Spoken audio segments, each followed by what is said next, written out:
akhlak. Kalau bisa kamu bersilaturahmilah dengan orang yang marah kepadamu sekalipun. Orang marah kita tetap baik. So, kalau kita berbuat baik sama orang yang memang baik, rasanya sih biasa-biasa aja. Orang baik kita baik lagi, ya draw aja, belum ada nilai tambah di situ. Baru ada nilai tambah kalau kita bisa berbuat baik kepada orang yang nyakitin kita. Itu namanya kita setingkat di atas dia. Dia sakitin kita, kita berbuat baik sama dia. Dia pelit sama kita, kita baik sama dia.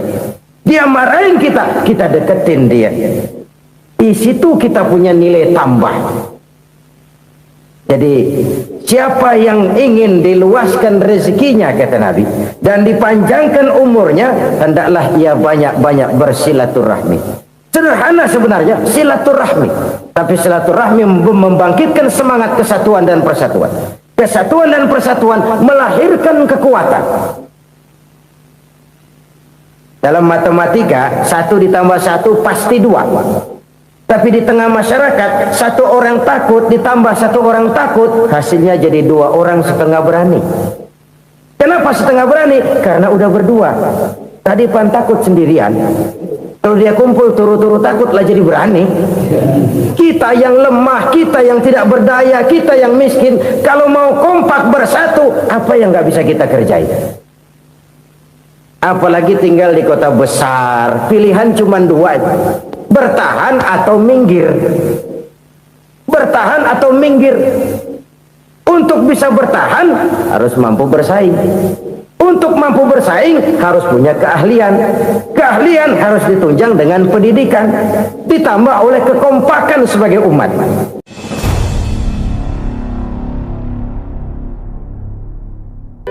Selalu berusaha menyimpan sesuatu yang bisa membawa manfaat, baik untuk dirinya, untuk anak cucunya, maupun untuk keluarganya, untuk masa kini dan masa depannya.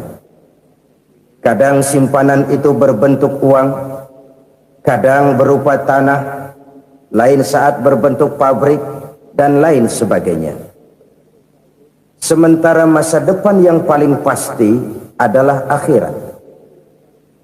Jika untuk masa depan dunia kita rela memeras keringat, membanting tulang, pergi pagi dan pulang petang, menyimpan uang, menyimpan tanah, menyimpan pabrik, pernahkah kita merenung jika satu saat kiamat datang, kita dibangkitkan dari kubur masing-masing, berdiri di padang mahsyar untuk mempertanggungjawabkan seluruh kegiatan hidup kita di dunia ini, lalu kita akan menuju ke alam akhirat? Sudahkah kita mempunyai simpanan untuk akhirat kita?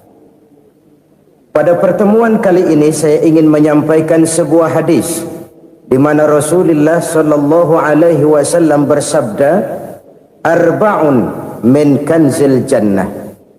Simpanan sorga ada 4 macam.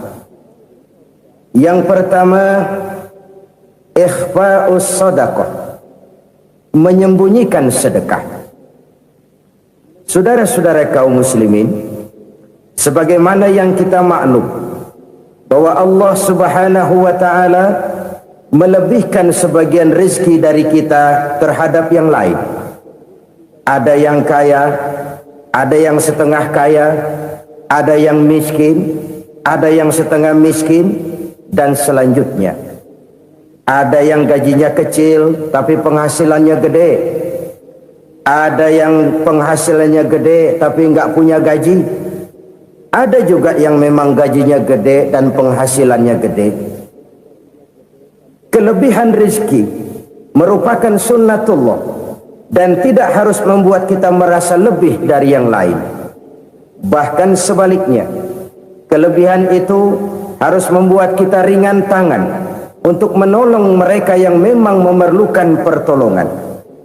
Kalau saudara diberikan ilmu, maka pertanyaan akhirat cuma satu: ilmumu kau amalkan untuk apa? Kalau saudara diberikan umur yang panjang, pengadilan akhirat juga bertanya satu: umurmu kau habiskan di mana? Tapi kalau saudara diberikan harta, pengadilan akhirat akan bertanya 2: hartamu kau dapat dari mana, kau belanjakan kemana. Dari mananya ditanya, dan kemananya juga ditanya. Oleh karena kita akan dimintakan pertanggungan jawab, maka amanah yang bernama harta ini harus kita gunakan dengan sebaik-baiknya. Ada penggunaan yang merupakan kewajiban, itu zakat namanya. Ada penggunaan yang sewaktu-waktu, itu infak namanya. Ada yang lebih sewaktu-waktu lagi, dan itu sedekah namanya. Zakat dia terikat oleh haul dan nisab, oleh putaran batas waktu dan ukuran dari harta itu sendiri. Sedangkan infak terikat oleh situasi dan kondisi perekonomian seseorang. Sedangkan sedekah tidak terikat dengan apapun. Dalam kondisi seperti apapun kita bisa melakukan sedekah dengan yang terkecil sekalipun. Sampai-sampai Rasulullah sallallahu alaihi wasallam mengajarkan, la tahqiranna minal ma'rufi syai'an walau an talqa akhaka biwajhin talik. Atau ada hadis, tabassumuka fi wajhi akhika laka sedekah. Senyumanmu kepada temanmu adalah sedekah. Jadi untuk melakukan sedekah tidak harus dalam berbentuk uang. Dengan ilmu kita bisa sedekah, dengan tenaga kita bisa bersedekah, dengan pikiran kita bisa bersedekah, bahkan senyum kepada teman itu pun sedekah. Jadi kalau sedekah dengan uang memang belum punya uang, nyengir aja banyakin. Itu asal pada tempatnya, jangan lalu ketemu tiang listrik cengengesan. Tentu tidak pada tempatnya dan tidak wajar. Nah, sedekah yang paling dicintai Allah adalah sedekah yang disembunyikan. Artinya jauh dari sifat riya. Kan kadang-kadang ada orang sedekah itu disebutkan namanya. Apa tidak bagus? Kalau memang niatnya ikhlas, ya bagus-bagus saja. Untuk memberikan sugesti kepada yang lain. Si Fulan bin Fulan nyumbang sekian, diumumkan. Boleh kalau niatnya untuk memberikan rangsangan kepada yang lain supaya dia menyumbang lebih besar dari orang tadi. Tapi kalau itu mendatangkan riya, maka sedekah yang paling dicintai Allah adalah sedekah yang disembunyikan. Tangan kiri saja tidak tahu apa yang diberikan oleh tangan kanan. Sedekah yang dilakukan dengan ikhlas akan merupakan perbendaharaan surga, tersembunyi dari pandangan orang lain, tidak seorang pun tahu. Karena memang sikap yang baik adalah melupakan kebaikan dan mengingat kesalahan. Itu salah satu ciri orang bahagia. Orang yang selalu mengingat kesalahannya dan berusaha melupakan segala kebaikannya. Kalau dia akan berada kebaikan, dia tidak bisa ikut, dia merasa rugi karena dia merasa belum pernah berbuat baik. Tapi kalau akan melakukan kesalahan baru, dia ingat kesalahan yang sudah-sudah, sehingga terhalang baginya untuk melakukan satu kesalahan baru. Demikianlah saudara-saudara, bahwa Allah melebihkan rizki sebagian kita dari yang lain, agar terjadi tolong-menolong dalam kehidupan ini. Jadi kesenjangan yang nature, kesenjangan yang alami, itu sunnatullah. Ada yang kaya, ada yang miskin, ada yang kelas menengah. Nah, kenapa lalu sekarang kita berusaha mengentaskan kemiskinan?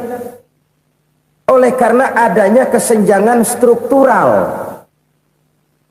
Kalau yang kaya bisa semakin kaya, kenapa yang miskin tidak bisa naik jadi ikut sedikit kaya? Sebab pada dasarnya Islam adalah agama yang sejak turunnya sudah berupaya memerangi kemiskinan. Bahkan dikatakan kemiskinan itu mendekatkan kepada kekufuran. Orang kalau miskin udah dekat banget sama kafir. Gampang menjadi kafir. Berapa banyak saudara-saudara kita yang oleh karena soal perut, oleh karena soal materi, terpaksa meninggalkan dan menanggalkan akidahnya. Menjual petunjuk yang diberikan Allah dengan kesenangan dunia yang cuma sebentar ini. Na'udzubillah, thumma na'udzubillah. Jadi makin kita sembunyikan satu sedekah, semakin banyak perbendaharaan kita di surga. Sedekah yang paling dicintai Allah adalah sedekah yang disembunyikan. Malahan ada seorang sufi, dia punya kebiasaan kalau pergi sholat Jumat dia bawa uang, itu uang dia taruh di bawah tikar masjid. Dia niat sedekah kepada siapa saja yang nemuin itu duit. Maksudnya apa? Supaya yang nemuin nggak tahu siapa yang punya duit. Demikian dia saking ingin menyembunyikan sedekahnya. Karena sifat ria itu bisa memakan amal kita sendiri. Ria itu termasuk menyebut-nyebut kebaikan kita. Orang yang suka nepuk dada, sedikit-sedikit ngitungnya kalau nggak gua. Tuh kalau nggak gua tuh yang belah situ kalau nggak gua. Iya kalau nggak lu kenapa emang? Orang yang suka menepuk jasad, tuh biasanya memang begitu saudara-saudara. Kalau perang lagi berkecamuk, orang nggak sempat ngaku jadi pahlawan. Tapi begitu perang selesai, yang kagak kenal bedil ngaku pahlawan, mas. Itu sesuatu yang biasa. Oleh karenanya, orang-orang yang ikhlas dalam bersodako, disembunyikannya sodako itu, Allah cinta betul. Malahan ada hadis memberikan jaminan, inna sodaqatal mar'il muslimi tazidu fil umri wa tadfa'u mitatas su'i. Sesungguhnya sedekahnya seorang mukmin tazidu fil umri, bisa menambah umur panjang, wa tadfa'u mitatas su'i, dan menyelamatkan manusia dari mati secara su'ul khatimah. Jadi siapa yang kepengen panjang umur, banyaklah sedekah. Yang bosan hidup, pelit terus. Sedekah menambah panjang umur dan menyelamatkan manusia dari mati secara su'ul khatimah. Pak, katanya umur itu nggak bisa ditambah, nggak bisa dikurangin. Kapan? Kalau ajal sudah datang. Fa idza jaa ajaluhum la yastakhiruna sa'atan wa la yastakdimun. Kalau ajal datang tidak bisa dimajukan, tidak bisa dimundurkan. Itu kalau ajal sudah datang. Tidak bisa lagi umur ditambah dikurangi, sudah datang. Tapi kalau belum datang, itu kan haknya Allah. Mau ditambah, mau dikurangi, hak prerogatif Allah. Sebagai pencipta manusia, Allah maha kuasa dan maha mampu. Sedekah ini menambah panjang umur dan menyelamatkan manusia dari mati secara su'ul khatimah. Itu orang mati kan sama ya, kondisinya mati, nggak nafas. Tapi hakikat mati kan lain-lain. Ada yang mati itu husnul khatimah, baik akhirnya. Misalnya lagi ngaji mati, lagi sholat mati, lagi sedekah mati. Ini yang dinamakan dengan husnul khatimah, baik di akhirnya. Sebaliknya ada yang su'ul khatimah, jelek di akhirnya. Ini yang jadi catatan akhir. Lagi nyekek botol, mampus. Lagi banting kartu, modar. Su'ul khatimah, jelek pada akhirnya. Sedekah menyelamatkan manusia dari mati secara su'ul khatimah. Dan kita semua kepengen mendapat husnul khatimah, jauh dari su'ul khatimah.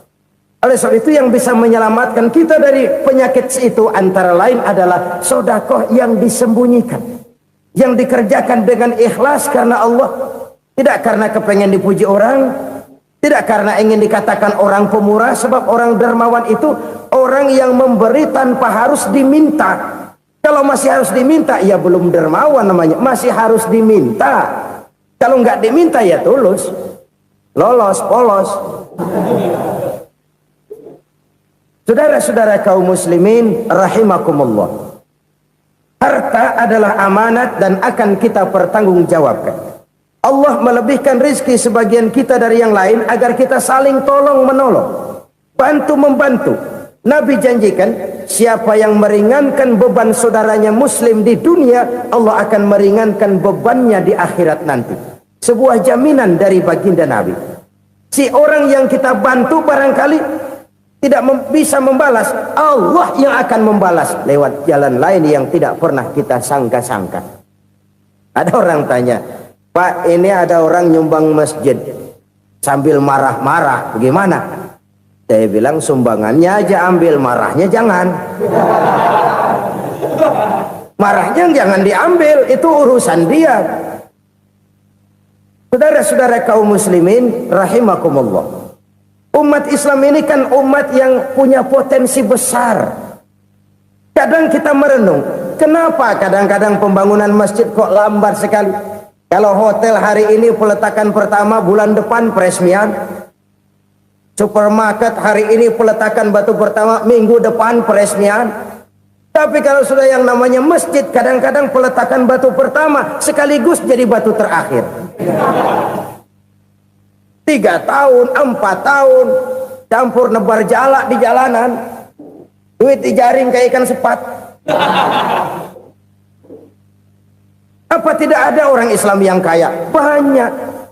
Apa tidak ada pengusaha muslim yang jadi konglomerat? Ada. Lalu yang belum banyak itu yang komit terhadap nilai-nilai agamanya. Akhirnya kita jatuh jadi umat yang lemah. Belum ada pengusaha konglomerat muslim buka pabrik supermi cap beduk misalnya umpamanya atau pabrik kecap cap sorban supaya identitas keislamannya sedikit kelihatan. Kita jatuh jadi umat yang lemah karena potensi tidak terinventarisir dengan baik. Kita ini ibarat kompor yang cuma matengin nasi orang lain. Potensi kita dimanfaatkan oleh orang lain. Ukhuwah Islamiyah kita baru terbatas kepada silaturahmi. Ukhuwah di bidang ekonomi kita lemah, ukhuwah di bidang kebudayaan kita lemah, apalagi ukhuwah di bidang politik kita lebih rapuh lagi. Padahal ukhuwah itu adalah totalitas kehidupan manusia, menyangkut ipolek sosbud, memerlukan nilai-nilai ukhuwah. Jadi oleh karena itu mari kita menyadari di dalam harta kita, walaupun kita yang cari, pergi pagi, pulang sore, peras keringat, banting tulang, di sana ada harta anak yatim. Di sana ada hak masjid. Di sana ada hak pesantren. Di sana ada hak jihad. Berbahagialah seseorang apabila dia oleh Allah dijadikan keran. Keran itu menyimpan air, tapi tidak untuk dirinya, tapi disalurkannya kepada mereka yang memang memerlukannya. Saudara-saudara kaum muslimin rahimakumullah, ini yang pertama. Jadi perbendaharaan surga adalah menyembunyikan sedekah. Orang lain nggak tahu, kita pun nggak pernah ngitung-ngitung. Kita anggap lewat begitu saja, padahal itu deposit akhirat. Satu.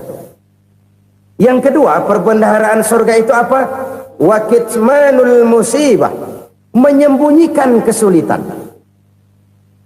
Kadang orang takut menghadapi kesulitan. Tapi makin kita merenung, hidup ini kan sebenarnya urusan. Takut sama urusan, ya jangan hidup. Tandanya orang hidup itu kalau punya urusan. Urusan melupakan problem. Problem sering menimbulkan kesulitan. Kesulitan bukan untuk ditakuti, tapi untuk diatasi dan dicarikan jalan keluarnya. Siapa sih orangnya yang nggak pernah sulit-sulit? Makin tinggi status sosialnya, makin gede urusannya. Makin tinggi kualitas imannya, makin berat tingkat kesulitannya. Cuma memang yang namanya enak itu seperti pelangi. Biang lala itu nggak pernah di atas kepala kita, di atas kepala orang melulu. Lo sih enak lo, kata kita. Dia juga bilang yang enak kan lo. Pelangi itu nggak pernah di atas kepala kita. Kata tukang beca, aduh enak ya naik Mercy. Kata tukang beca, apa yang di dalam mobil Mercy? Aduh enak bener tukang beca, di jok ngeringkuk ngorok pules bener. Saya kamar pakai AC sejuk, tempat tidur sutra, empuk, alga, spring bed, kulak kulik nggak bisa pules kalau belum minum Valium, belum tidur. Enak bener tukang beca, di jok ngorok nggak tahu wetan kulon. Si tukang beca bilang yang di Mercy enak, yang di Mercy bilang tukang beca enak. Inilah enak, nggak pernah di atas kepala kita, di atas kepala orang lain melulu enak itu. Nah, saudara-saudara, yang merupakan perbendaharaan surga itu orang yang bisa menyembunyikan kesulitan, baik pribadi ataupun rumah tangga. Nih terutama rumah tangga yang jadi soalnya. Kadang-kadang kita ini kalau senang, sebaliknya kalau senang kita diam, kalem aja, cuek. Banyak banget duit kita bawaan, diam aja udah. Malah ketemu orang takut. Tapi begitu susah, sekampung tahu. Padahal Nabi mengajarkan perbendaharaan surga itu menyembunyikan musibah, menyembunyikan kesulitan. Kalau enak, cerita sama orang-orang. Kalau nggak enak, rasain sendiri, tekan sendiri, atasin sendiri. Kita kan sebaliknya. Senang kita diam, asal lagi susah, paling tidak kita nyari teman buat cerita kesusahan. Siapa orangnya yang nggak pernah susah? Cuma soalnya bagaimana kita mengatasi kesusahan itu sendiri. Begitu juga misalnya kalau orang sudah berumah tangga, itu orang tuanya harus menjadi tempat dia cerita yang enak-enak saja. Yang nggak enak rasain berdua, selesaikan berdua, atasin berdua. Jangan dibalik. Asal senang diam, giliran susah saja. Maknya laporan. Terbalik. Bisa menjaga security informasi. Maka nama bayam keluar diam. Malah seluitan. Enak amat lo makan daging ayam. Security informasi. Saudara-saudara kaum muslimin rahimakumullah. Ujian yang terberat itu yang pernah diberikan kepada para nabi, para rasul, para aulia, para ulama. Makin tinggi keimanan, makin berat bentuk kesulitan. Ayo saya kemukakan satu contoh saja. Ada seorang nabi yang kaya, nabi kaya, namanya Nabi Ayub. Iblis kalau orang begini kan keki, ibadahnya rajin, kaya. Yang kayak begini susah digodain. Kalau ibadahnya rajin, miskin, kali bisa disogok. Sini imannya mantap, ibadahnya rajin, kaya, nabi lagi. Oh, tapi namanya iblis, nggak kurang akal. Laporan, Tuhan, kenapa Les? Ya ini bahasa saya, bahasa Qurannya sih nggak gitu. Itu hambamu yang namanya Ayub, dia rajin ibadah cuma karena dikasih kaya aja. Coba kasih miskin dia, berhenti dia sembahyang. Ah, kamu bisa aja. Saya tahu Ayub itu hambaku yang ikhlas. Saya buktiin Tuhan, silahkan. Dibuktiinlah, iblis turun ke alamin. Yang mula-mula dia lakukan, dia rusak sawah ladang Nabi Ayub. Dia binasakan binatang ternak Nabi Ayub.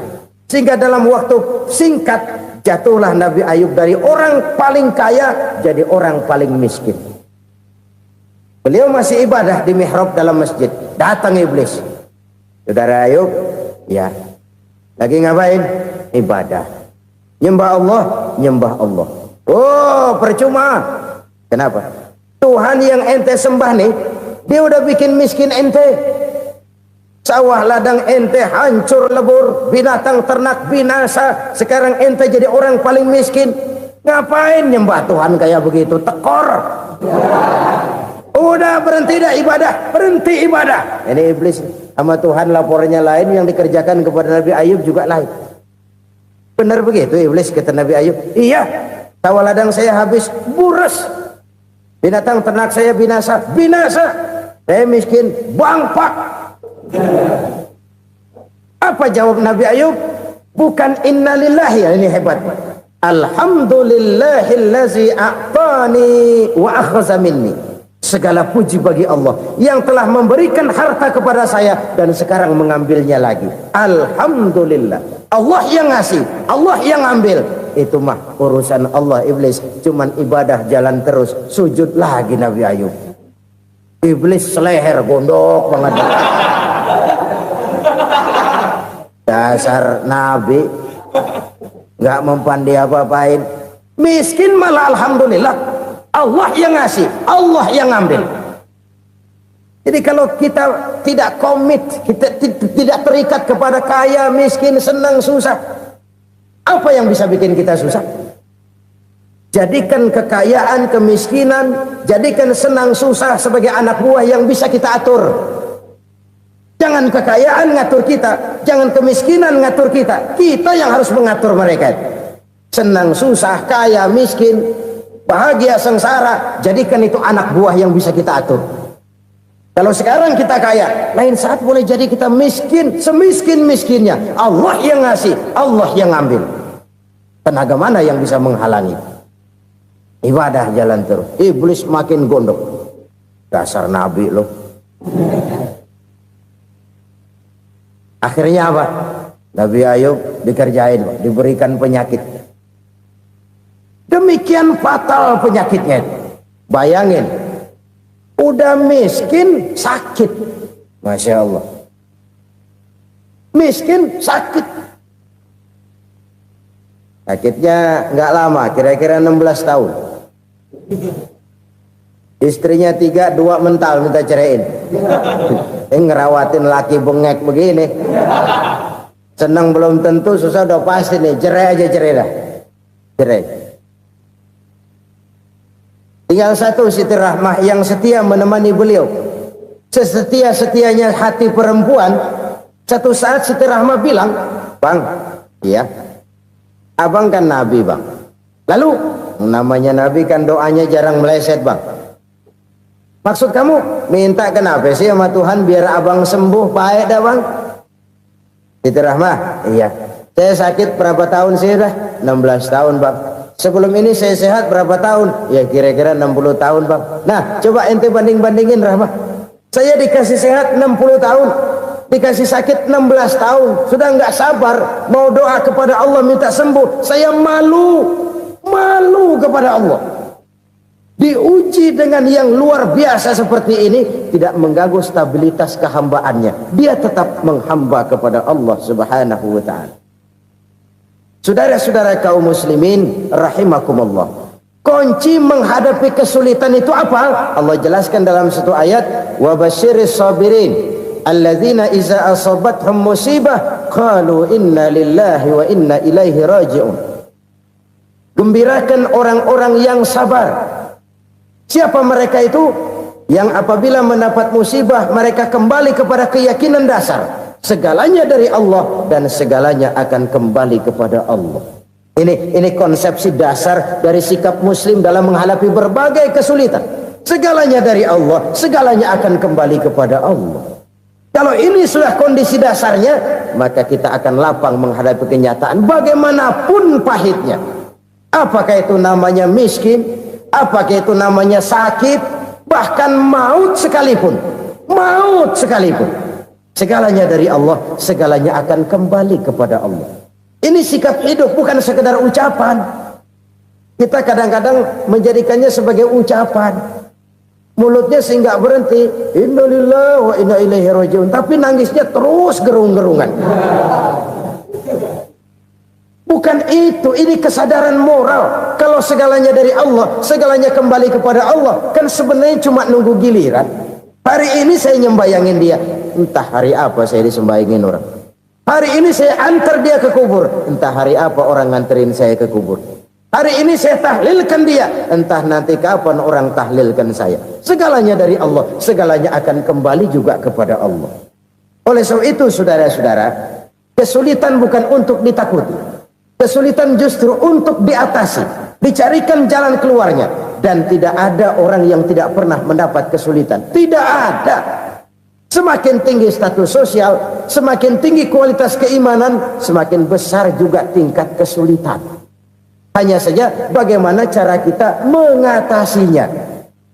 Dan Al-Quran menyatakan, inna ma'al usri yusra. Di balik kesulitan itu pasti ada kemudahan. Roda itu berputar.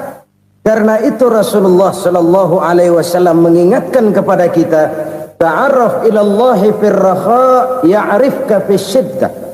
Ingatlah kepada Allah di waktu kamu senang, supaya Allah ingat kepada kamu di waktu kamu susah. Kalau waktu senang kita ingat kepada Allah, kita susah, Allah tidak akan meninggalkan kita. Tapi kalau waktu senang kita jauh dari Allah, sujud tidak sempat, dengan masjid jauh, ketika senang kita lupakan Allah. Nanti begitu kita susah, Allah lupakan kita. Dan itu menyakitkan. Oleh karena itu orang-orang tua kita dulu bilang, kalau lagi sehat ingat-ingat lu bakal sakit nanti. Kalau lagi kaya ingat-ingat satu saat kita bakal jatuh miskin. Bahkan kalau lagi muda ingat-ingat kita bakal tua. Dan yang terpenting, kalau lagi hidup ingat-ingat kita bakal mati. Saudara-saudara kaum muslimin rahimakumullah. Jadi yang kedua yang merupakan perbendaharaan surga, menyembunyikan musibah. Saudara-saudara kaum muslimin rahimakumullah. Hal ketiga yang merupakan perbendaharaan surga adalah wasilaturrahmi. Orang yang suka bersilaturahmi. Sebagaimana yang kita maklum bahwa manusia adalah makhluk yang disebut zon politika. Makhluk sosial yang tidak mungkin hidup sendiri-sendiri. Betapa dan siapapun kita memerlukan orang lain. Bodoh betul manusia kalau tinggal di tengah masyarakat tapi tidak mau bermasyarakat. Merasa hebat sendiri, pintar sendiri, gagah sendiri, kaya sendiri. Mungkin kalau mati juga ngubur sendiri. Jangankan kita di sini. Di sorga saja Nabi Adam waktu sendirian bengong melulu, mondar mandir. Allah tegur dam sepi dam. Ya ini kalau bahasa saya. Iya Tuhan sepi ini nggak ada coret-corekan pisan ini. Diciptakan Siti Hawa baru anteng Nabi Adam. Itu di sorga. Cobalah. Umpamanya saudara tinggal di Jakarta nih. Kayak bener. Apaan aja di Jakarta punya saudara dah. Jembatan Semanggi ambil. Monas, Buntel bawa pulang. Hotel-hotel ambil semua. Cuman tinggal di Jakarta sendirian. Apa enaknya? Betapa dan siapapun kita perlu orang lain. Tidak ada seorang pun yang bisa memenuhi kebutuhan hidupnya secara sendiri-sendiri. Nah, Islam telah menyelamatkan manusia dari ras diskriminasi. Mengikat manusia dengan persaudaraan yang berlandaskan kepada akidah. Karena itu dianjurkan bersilaturahmi. Bahkan Nabi menyatakan, Man arada ayyubsata lahu fi rizkihi wa yunsa'a fi atharihi falyasil rahimah. Siapa yang kepengen diluaskan rezekinya dan dipanjangkan usianya, banyaklah ia bersilaturahmi. Siapa yang kepengen dimudahkan rezekinya, hendaknya ia banyak bersilaturahmi. Kalau banyak teman, kesulitan kan paling tidak ada tempat cerita. Udah susah, sendirian kita pikirin diri, nggak ada tempat tukar pikiran. Cepet banget sama bengek. Dilawan sendiri. Nah, secara makro kita bisa berkata, tidak mungkin ada kemenangan kalau tidak ada kekuatan. Tidak ada kekuatan kalau tidak ada kesatuan dan persatuan. Tidak mungkin ada kesatuan dan persatuan tanpa semangat silaturahmi. Kalau umat Islam mau menang, dia harus kuat. Kalau umat Islam mau kuat, dia harus bersatu.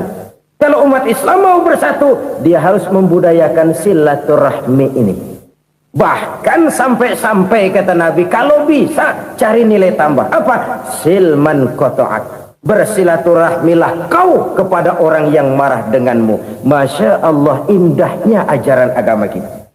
Orang yang marah pun kepada kita, kata Nabi, kalau bisa bersilaturahmilah kepadanya. Kepada orang yang marah itu. Di situ nilai tambah. Cuman jujur nih hadis, ngucapinnya gampang, ngamalinnya yang berat banget. Orang marah sama kita disuruh silaturahmi, ada apa malu? Lu marah, ada gue marahan lagi, gue pikirin. Saudara-saudara kaum muslimin rahimakumullah. Tapi ini yang diajarkan, bahkan ini yang dicontohkan oleh baginda Rasul. Bagaimana begitu mudah, misalnya satu saat Abu Jahal ini ngatur strategi bagaimana bikin Muhammad celaka. Dia gali lubang di depan tempat tidurnya. Dia tutupin daun korma. Terus dia panggil seseorang, ke sini. Kasih tahu Muhammad, pamannya sakit keras, minta ditengokin. Berangkat orang ini ke sana. Muhammad, labbaik. Pamanmu sakit keras, dia minta ditengokin. Baik, saya akan datang menjenguk beliau. Berangkatlah Nabi ke rumah Abu Jahal tanpa prasangka apapun. Abu Jahal udah pasang setil, selimut 3 rangkap setengah dipakai, persis kayak orang meriang. Tapi sembari ngintip dari balik selimut, Begitu Muhammad buka pintu, nah masuk perangkap nih. Muhammad jalan menuju tempat pembaringan. Makin lama makin dekat, makin lama makin dekat, makin dekat ke lubang yang dipasang oleh Abu Jahal itu. Dalam hati Abu Jahal, terus dah jatuh, mampus dah lo ini. Mampus lo hari ini nih. Apa yang terjadi? Malaikat Jibril datang. Muhammad, pamanmu cuma pura-pura sakit. Di depan tempat tidurnya ada lubang perangkap supaya kamu jatuh ke situ. Sudah, kamu pulang. Balik kanan Nabi. Sudah hampir jatuh ke lubang, balik kanan, pulang. Bayangin kecewanya Abu Jahal. Muhammad dikit lagi, Muhammad dikit lagi. Enggak paman, saya pulang aja. Emosi bangun dari tempat tidur, enggak sadar kalau lagi pura-pura sakit. Lompat ngejar Nabi, dia lupa dengan lubang yang dia gali. Pusrak, nyemplung sendiri ke dalam lubang.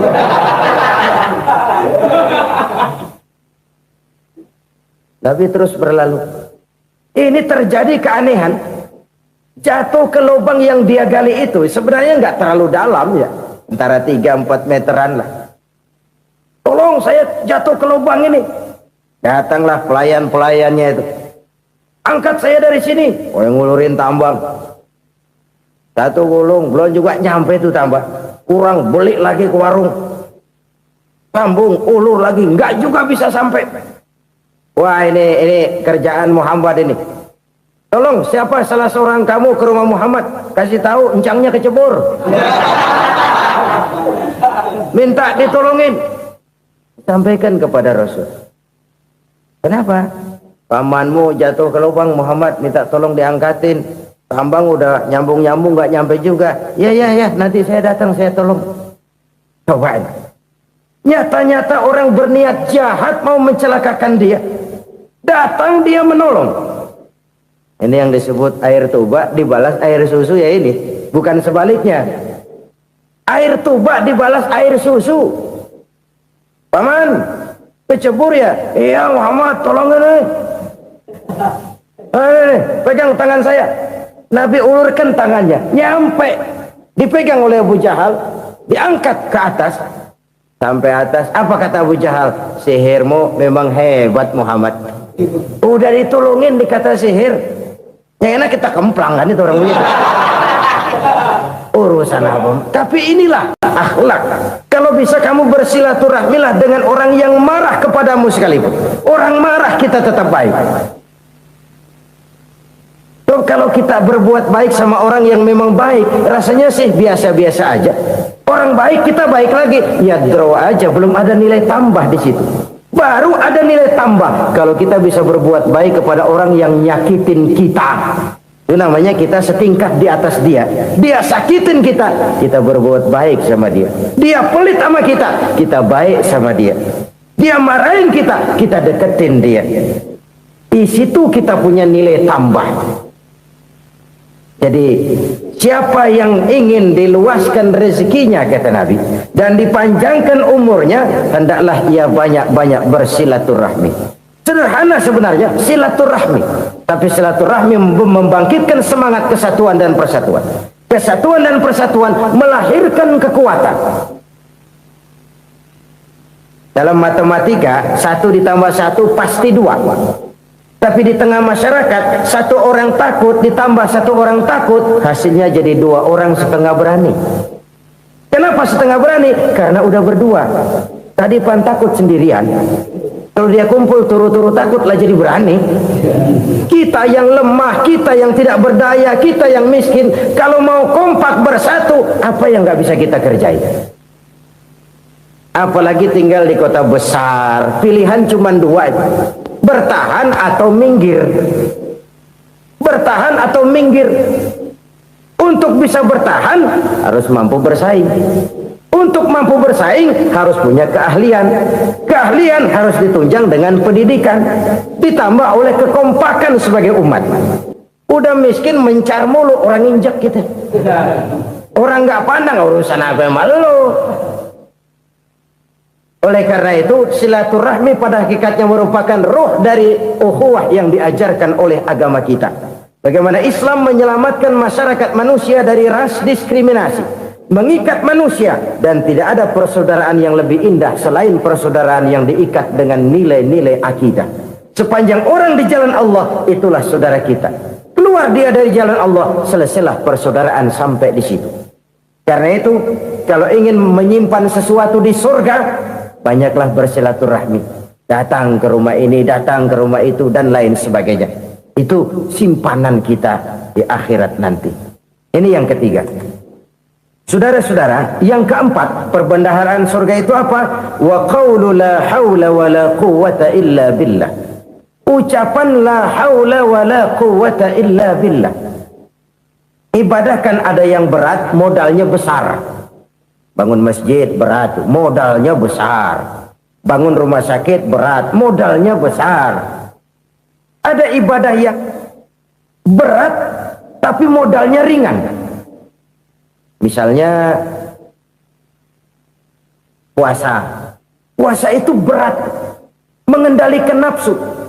Kalau sekedar nggak makan nggak minum sih enteng. Mengendalikan nafsu itu jihad terbesar. Tapi kan modalnya ringan, cuma niat saja. Ini ibadah berat, modalnya ringan. Ada ibadah yang ringan, modalnya juga enteng. Seperti termasuk ucapan la haula wa la quwwata illa billah. Tanpa sadar, la haula wa la quwwata illa billah. Nyelengin tuh di surga. Nyelengin, kita nggak terasa. Nyelengin simpenan akhirat. La haula wa la quwwata illa billah. Nyimpan lagi. Kaget, la haula wa la quwwata illa billah. Nyimpan lagi. Banyak simpenan. Walaupun sebenarnya yang dimaksud di sini adalah kesadaran batin. Bahwa tidak ada daya dan kekuatan kecuali Allah. Itu intinya. Kita memulai pekerjaan disunahkan baca bismillah, kan begitu. Apa itu? Kesadaran moral. Bahwa ini saya bisa kerjakan. Saya kerjakan ini dengan menyebut nama Allah. Kenapa? Kalau Allah tidak memberikan daya dan kekuatan, mana mampu saya kerjakan ini. Maka saya kerjakan ini dengan menyebut nama Allah. Bismillah. Kesadaran moral. Manusia hanya wajib berusaha, tapi nggak pernah wajib berhasil. Banyak hal-hal yang kalau kita renungkan secara rasio nggak mungkin, tapi jadi kenyataan. La haula wa la quwwata illa billah. Tidak ada daya dan kekuatan kecuali bagi Allah semata-mata. Kesadaran moral akan kelemahan dan keterbatasan makhluk bernama manusia. Kadang kita kagum dengan otak, tapi kita sering lupa sama yang bikin otak. Padahal bagaimanapun hebatnya otak, yang bikin otak pasti lebih hebat dari otak. Nggak percaya, silahkan otak-otakan. Inilah kecenderungan. Kita kagum dengan pesawat-pesawat mutakhir, bukan main, besi gede banget terbang itu. Alangkah hebatnya. Lalu apa yang bikin otak tidak lebih hebat dari itu semua?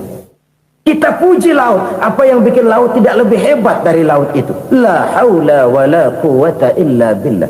Tidak ada daya dan kekuatan kecuali Allah.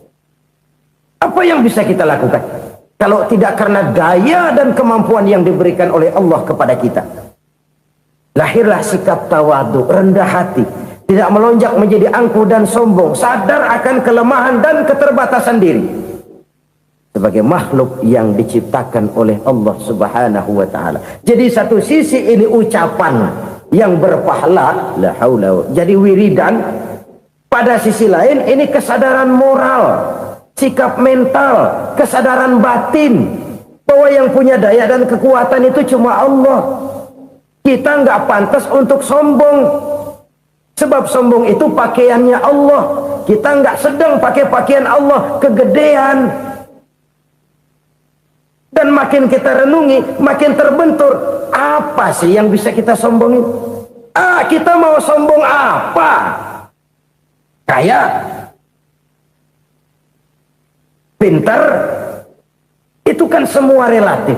Di atas langit masih ada langit lagi. Jadi oleh karenanya, marilah kita menyadari. Manusia hanya wajib berusaha, tapi tidak pernah wajib berhasil. Yang berusaha saja tidak wajib berhasil, apalagi yang tidak berusaha. Islam bukan agama orang pemalas yang selesai sholat lalu endelohom, enggelenggem ayem-ayem. Tapi Islam bukan agama orang sombong yang setelah berusaha lalu tidak memerlukan Allah. Kita bisa saja bikin proyeksi, tahun sekian kita bakal panen besar menurut perhitungan otak. Tapi ada kejadian lain. Apa? Tikus ngambek. Habis itu dimakanin tikus, panen gagal. Proyeksi rasional gagal oleh tikus-tikus yang ngambek itu. Bisa saja terjadi. Tahun depan kita panen besar, urung. Kenapa? Musim panas panjang. Dan sekarang ini koran-koran bikin berita musim mengalami penyelewengan. Bukan cuma manusia yang nyeleweng sekarang. Musim pakai nyeleweng. Mestinya kan musim hujan udah selesai, masih hujan-hujan juga. Musim. Nah sekarang kita boleh bikin proyeksi, kita bakal panen besar. Tahu-tahu musim panas panjang, sawah retak, air kering. Cari teknokrat yang paling botak, suruh pendekin tuh musim panas. La haula wa la quwata illa billah. Inilah kesadaran moral. Saudara, saya teringat satu saat ada seorang konglomerat. Umurnya ya kira-kira 70-an. Satu saat dia ditanya oleh wartawan, "Pak, umur Bapak berapa sih?" "Ya paling 10 tahun." 10 tahun? 10 tahun? Anak Bapak berapa orang? Satu. Satu saja? Satu. Harta Bapak berapa? Ya paling-paling bangsa 7 juta kali. 7 juta? Iya. Pak, kenapa Bapak bohongi saya? Bapak punya buku biografi, koran-koran, majalah-majalah banyak memuat cerita riwayat hidup Bapak. Saya tahu umur Bapak 70. Kenapa bilang cuma 7 tahun? Saya tahu anak Bapak 8. Kenapa cuma bilang 1? Saya tahu harta Bapak miliaran, mungkin triliunan, pabrik di mana-mana, bank di mana-mana. Kenapa bilang uang Bapak cuma 7 juta? Nah, kata si konglomerat tadi, "Kamu benar nak, kamu benar. Umur saya kalau jumlahnya memang 70 nak. Cuman ingat-ingat saya, baru 7 tahun terakhir ini saya sujud. Baru 7 tahun terakhir ini saya berusaha dekat dengan Allah. Saya laksanakan perintahnya, saya jauhi larangannya. 7 tahun inilah rasanya yang ada nilainya di hadapan Allah. Yang 63 tahun matong, kelabu, kelem umur gue. Habis untuk maksiat, untuk munkarat. Maka ketika ditanya tadi, umur saya 7 tahun itu. Oh begitu Pak. Oh iya. Lalu anak Pak, anak Bapak kan 8. Kenapa bilang cuma 1? Nah, kalau jumlah hitungannya memang anak saya 8. Tapi dari 8 orang ini rasanya cuma 1 nih yang bakal jadi buah hati, belahan jantung, pelanjut cerita, penerus sejarah, bakal jadi anak soleh yang akan mendoakan saya. Cuman 1 rasanya anak saya ini yang bakal jadi buah hati saya, besar-besaran saya, yang akan mendoakan di kubur saya, yang akan mendoakan di akhirat saya. Yang 7 orang mana? Masya Allah, yang atu tenggeng, yang atu nyekek botol ngolo, yang atu nggak karu-karuan. Makanya saya bilang 1 anak saya yang akan bisa mendoakan saya. Oh begitu Pak. Iya. Nah harta Pak, harta Bapak kan triliunan, pabrik Bapak di mana-mana, uang Bapak hampir di tiap bank-bank besar. Kenapa bilang cuma 7 juta? Betul kau nak. Harta saya kalau jumlahnya memang miliaran, triliunan mungkin. Tapi yang saya ingat baru 7 juta tuh yang saya belanjakan di jalan Allah.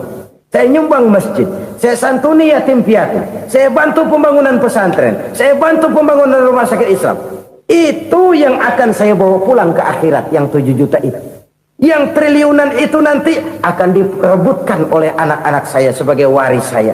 Jadi harta saya 7 juta itu yang bakal nemenin saya di akhirat, yang akan saya bawa pulang jadi teman saya. Saudara-saudara kaum muslimin, jangan-jangan orang tua itu adalah kita-kita ini. Jangan-jangan kita-kita ini adalah orang tua itu. Jangan-jangan itu potret dari diri kita masing-masing. Dari sekian umur yang diberikan Allah, berapa tahun yang ada nilainya di hadapan Allah? Dari sekian anak-anak yang merupakan amanah, berapa yang akan mendoakan kita sebagai orang tuanya menjadi anak soleh? Dari sekian banyak harta yang diberikan Allah, berapa yang akan kita bawa pulang menghadapnya nanti, yang kita belanjakan di jalan Allah? Ini sebuah potret kehidupan. Karena itu kita kembali kepada la haula wa la quwata illa billah. Kita wajib berusaha, kita wajib berikhtiar. Selebihnya, segala daya dan kekuatan hanya milik Allah saja semata-mata. Satu kesadaran batin dari setiap pribadi muslim. Setelah ia berusaha dan berikhtiar, ia menyerahkannya kepada Allah Subhanahu wa ta'ala. Jadi satu sisi ini merupakan wiridan ucapan yang mengandung pahala, pada sisi lain ini merupakan sikap batin dari seorang muslim di dalam ia menghadapi realitas kehidupan ini. Saudara-saudara kaum muslimin rahimakumullah, kalau ini kita jadikan satu basis kehidupan, maka ini akan menyelamatkan manusia dari kemungkinan tergelincir menjadi orang yang lupa diri dan lupa darat. Sebab itu Imamul Ghazali berpesan, jadidis safinah fa innal bahra amiq wa khuziz zad fa inna safara ba'id wa khaffifil hamla fa innal hamla sadid. Perbarui selalu kapalmu karena lautan sangat dalam. Bawa bekal yang banyak karena perjalanan ini sangat jauh. Ringankan beban karena kebanyakan beban akan menyakitkan. Alangkah indah kalimat ini, alangkah dalam makna yang terkandung di sana. Perbarui selalu kapalmu karena lautan sangat dalam. Apa artinya ini? Jaga mentalmu baik-baik. Pelihara imanmu baik-baik karena hidup penuh cobaan seperti lautan. Kita kalau berlayar di lautan kan kadang-kadang tenang, angin bertiup sepoi-sepoi basah. Jika malam datang, bintang gemintang bertabur menghias cakrawala. Rembulan memantulkan sinarnya dengan indah. Dalam keadaan begitu berlayar enak. Tapi lain saat ombak menggunung, halilintar menyambar, angin topan bertiup. Berapa banyak sudah saudara-saudara kita yang tenggelam di lautan dunia tanpa sadar bahwa dia belum sampai kepada pantai yang akan dituju. Berapa banyak sudah saudara-saudara kita yang tenggelam di lautan dunia ini tanpa sempat bangkit lagi. Dia menyangka sudah sampai kepada tujuannya. Hati-hati kapal jangan sampai bocor karena lautan sangat dalam. Iman ini jaga baik-baik karena hidup penuh dengan ujian. Wa khuzizat fa inna safara ba'id. Bawa bekal yang banyak karena perjalanan sangat jauh. Saudara mau ke Bandung, bawa duit. Saudara mau ke Surabaya, banyakan lagi duitnya. Saudara mau ke Mekah, gepokan, iketan tuh duit nggak lembaran lagi. Makin jauh perjalanan, makin banyak bekal yang harus kita bawa. Kalau saudara dari Jakarta mau ke Surabaya, kagak bawa duit berangkat juga, itu sih bukan berani namanya, nekat. Sampai Surabaya belum tentu, sengsara di jalan udah pasti. Kenapa? Nggak bawa bekal berangkat. Sama juga kita nih, misalnya belum sempat sembahyang, mati. Waduh, berani banget orang. Belum punya bekal, mati. Sengsara di jalan. Atau bekal tidak cukup. Dari Jakarta saudara mau ke Surabaya, bawa duit 500 perak. Paling jauh Cikampek nyampenya itu. Paling jauh itu. Antara jauhnya perjalanan dengan bekal yang saudara bawa tidak seimbang. Hidup ini perjalanan panjang. A walking tour. Dimulai dari alam arwah. Sebelum jasad diciptakan, roh diciptakan lebih dulu. Dari situ pindah ke alam rahim. Dari alam rahim pindah ke alam dunia.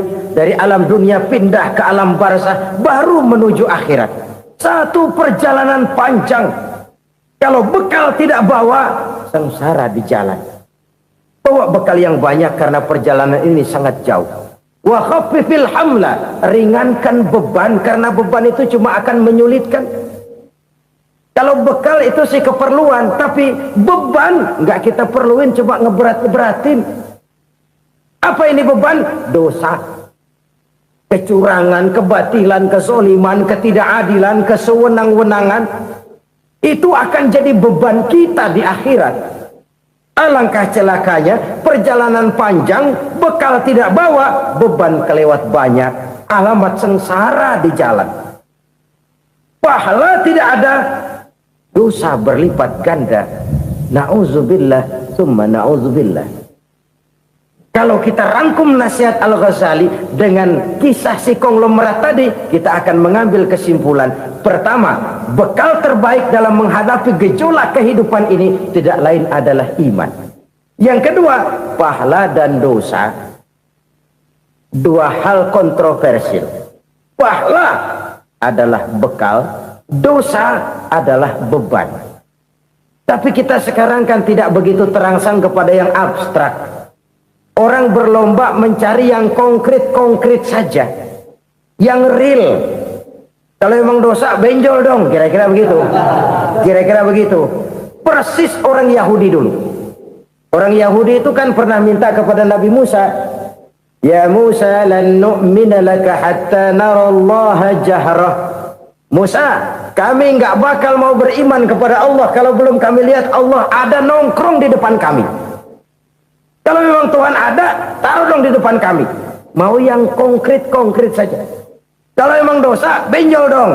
Kalau memang pahala, berasa dong. Orang terangsang kepada yang real, yang konkret-konkret saja. Karena itu, untuk mengejar dosa, orang mau bayar. Tapi untuk mengejar pahala, walaupun tidak bayar, orang segan. Ini yang dikatakan oleh Nabi, kamu mengharapkan ke surga, tapi kamu berat melaksanakan sesuatu yang bisa membawa kamu ke surga. Kamu ingin jauh dari neraka, tapi tiap saat kamu lakukan perbuatan-perbuatan yang justru menjerumuskan kamu ke neraka. Idda'aitum an-najata minan nar wa ramaitum fiha anfusakum. Kamu ingin selamat dari neraka, tapi kamu lemparkan diri kamu ke neraka.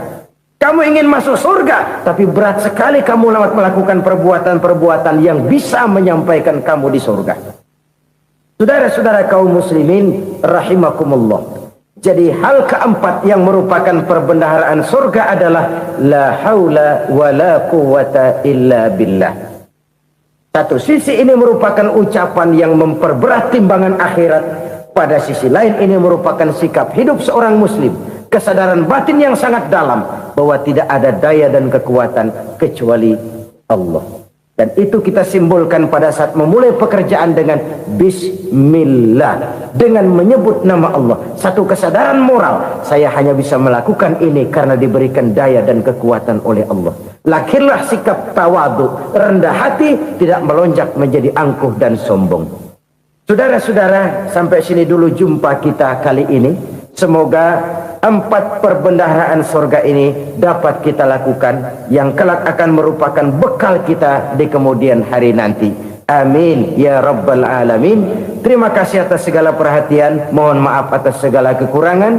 Usikum wa iyaya bitaqwallah. Wassalamualaikum warahmatullahi wabarakatuh. Waalaikumsalam.